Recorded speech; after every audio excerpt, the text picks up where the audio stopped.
Okay, Assalamualaikum. This is inequalities part 2. So this is the example. Given the inequalities below, illustrate the solution on the real number line and express your answer using notation. So this is the inequalities. So sudah selesai. Okay. First, kita pastikan yang sebelah kiri semua ada term X dan yang sebelah no. Kita bawa semua ni, kita bawa semua ni semua pergi ke sebelah kiri. Okey. Kita bawa semua pergi ke sebelah kiri. So dia akan jadi macam ni.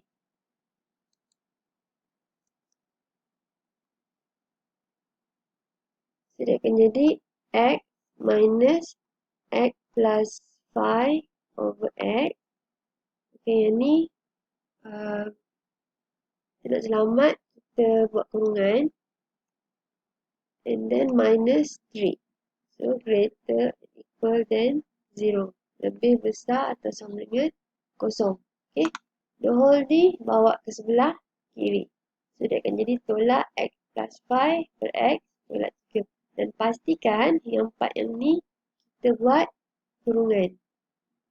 Okay. Okay, so macam biasa kita kena samakan dia punya ke bawah. Okay, so yang ni asalnya dia per 1, yang ni pun per 1. So nak bagi dia samakan ke bawah, dia kena darab X, kena darab X.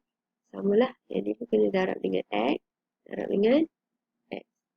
So dia akan jadi, bahagian ni dia akan jadi X kuasa 2 per X minus X plus 5 dengan per X juga tolak.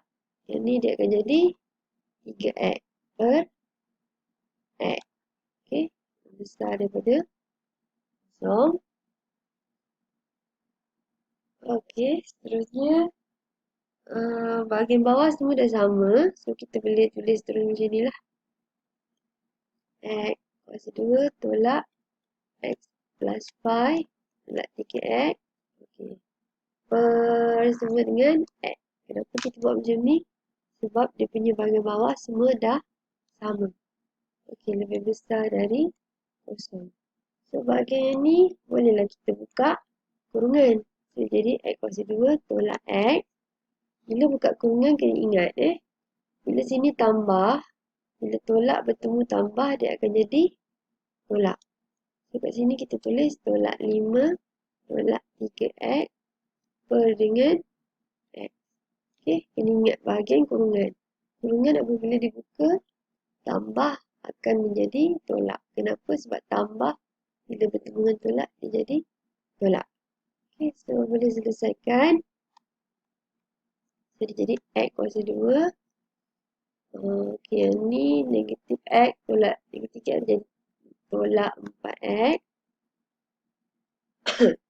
Lepas tu tolak dengan 5. Per dengan X besar dari kosong. Okey. Seterusnya. Okey, kesilapan student dia suka darabkan X ni terus darab silang, terus X darab kosong. Kita tak boleh buat macam tu sebab X ni ada nilai. Kiranya kita terus darab X ni darab dengan kosong, nanti nilai X yang di bawah ni dia akan hilang. Jadi kita tak nak dia hilang. So please make sure jangan darab yang bahagian bawah X ni dengan kosong. Biarkan dalam keadaan begini. Okay, proses seterusnya, bahagian atas ni you kena factorize. Okay, so factorize lah. Kita factorize, kita dapat X plus 1 dan X minus 5 per dengan X besar dari kosong.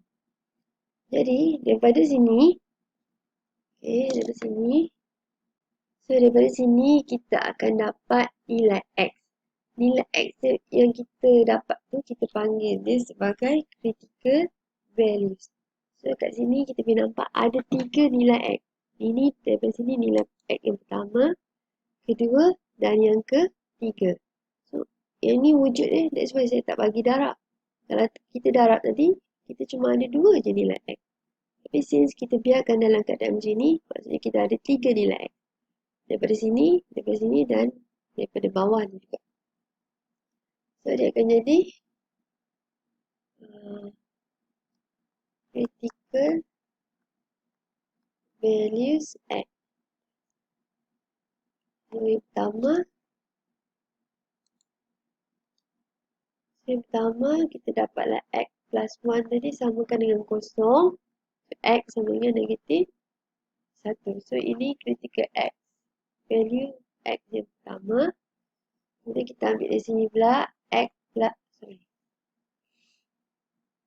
minus 5 sama dengan kosong. Kalau X saja 5. So, ini critical value yang kedua. Dan akhir sekali kita ambil dari sini. Ini senang je terus X sama dengan kosong. So, ada 3 value. So, dari sini boleh buat garis nombor. Okay, so ada 3 critical value. Kena ada 3 tempat lah. Kita plotkan. Kita start dengan yang kecil, iaitu negatif 1. Negatif 1, and then kita kosong dan 5. Okay, tujuan buat garis nombor ni untuk dapatkan dia punya interval. So, kalau kat sini intervalnya dari negatif infinity sampai negatif 1. Kenapa? Sebab kita kira dia keadaannya daripada sini hingga berhenti ke negatif 1. So, dari negatif, so yang ni adalah dari negatif infinity. So, interval kena tulis beginilah. Okay. Interval kedua dari negatif 1 sampai kosong. Kita kira dari sini sampai sini.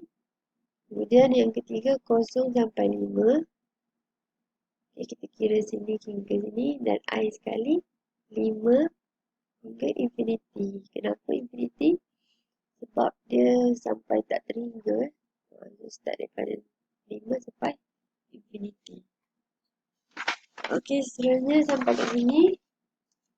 Kena buat jadual.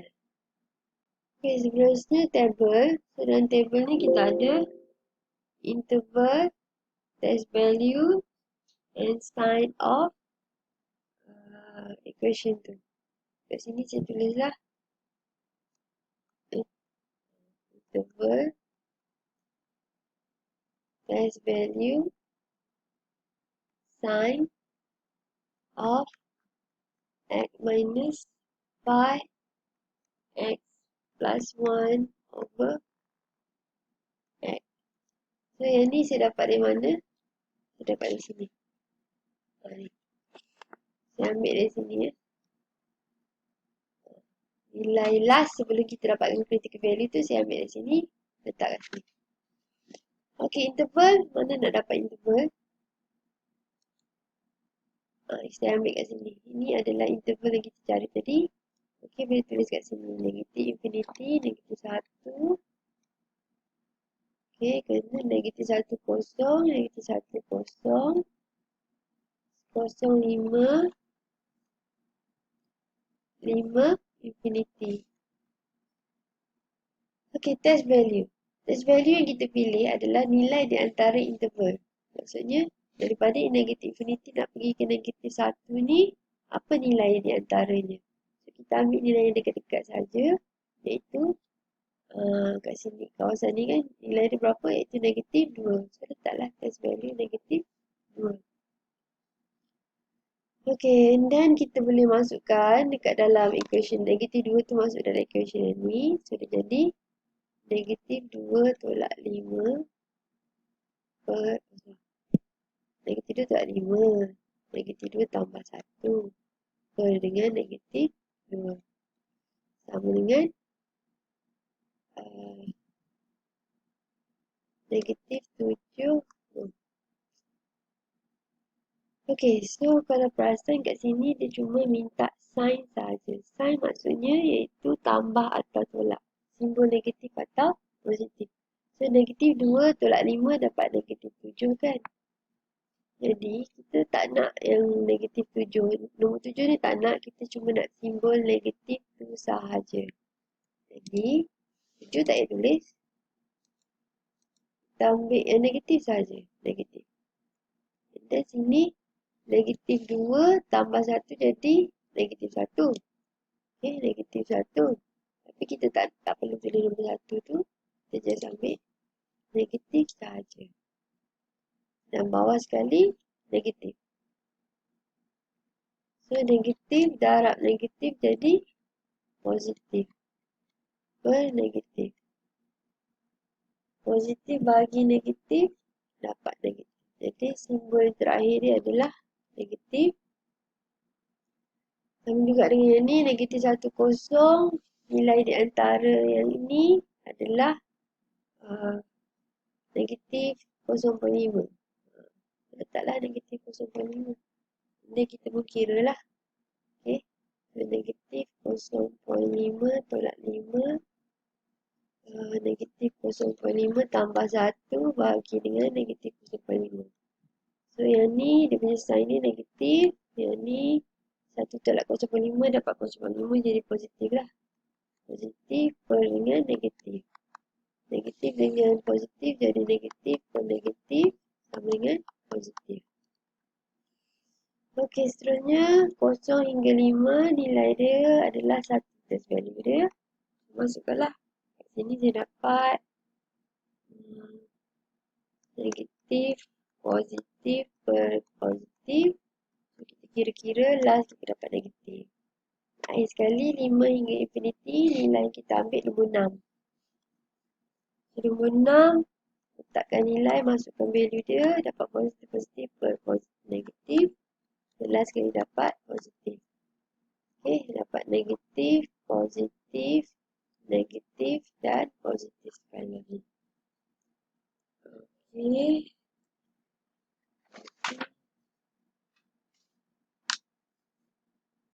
Okey, untuk tahu nilai jawapan yang akhir dia, kita rujuk balik soalan. Okey. Kita tengok sini lah. Kalau kita perhatikan bahagian ni, kita tengok dia lambang dia adalah lebih besar kan? Okey, lebih besar. Bila lebih besar, kita pilih dekat table tadi tu yang ada simbol positif saja. Sebab dia lebih besar. Kalau lebih kecil, kalau kat sini dia lebih kecil, barulah kita pilih simbol yang dekat table tu yang negatif saja. Tapi this time sebab dia lebih besar, kena ambil yang positif. Jadi last answer, dalam bentuk notation kan, jawapan dia adalah negatif 1,0 union dengan 5 infinity. Kenapa? Kita tengoklah. Yang ni positif, kita ambil yang ni. So, pilih kat sini. Yang ni positif, ambil yang di sini. Sini. Okay, untuk simbol yang ni, macam mana kita nak pastikan dia separuh kotak atau separuh bulat? Separuh kotak, separuh bulat. Masukkan negatif 1 ni dalam equation ni juga. Okay. Dalam equation ni juga. Masukkanlah. Negatif 1 tolak 5. Negatif 1 tambah 1 per dengan negatif 1. So kat sini bila kita kira-kira ni dapat kosong. So dia satisfied lah sebab kosong adalah sama dengan kosong. Kan dia ada sambang sama dengan. So that's why kita buat separuh. Ni maksudnya termasuk. Lambang ni maksudnya termasuk. Okay, sama lah juga dengan nombor 5 ni. Masukkan, nanti you akan dapat kosong. So kosong maksudnya termasuk. Tapi kalau yang ni kita tak boleh buat dia separuh kotak. Kita buat separuh bulatan. Maksudnya tak termasuk. Kenapa? Sebab bila kita masukkan nilai kosong ni kat dalam yang ni. So dia jadi kosong tolak 5. Kosong tambah 1 bahagi dengan kosong. Per kosong kan? Bila per kosong dia invalid. Dia tak boleh kira. Bila tak boleh kira, not include. So, that's why dia separuh bulatan. Okay? Infinity ni sebab memang tak boleh nak kira. So kita buat separuh bulatan lah. Separuh bulatan tak termasuk. Separuh kotak ni maksudnya nombor tu termasuk.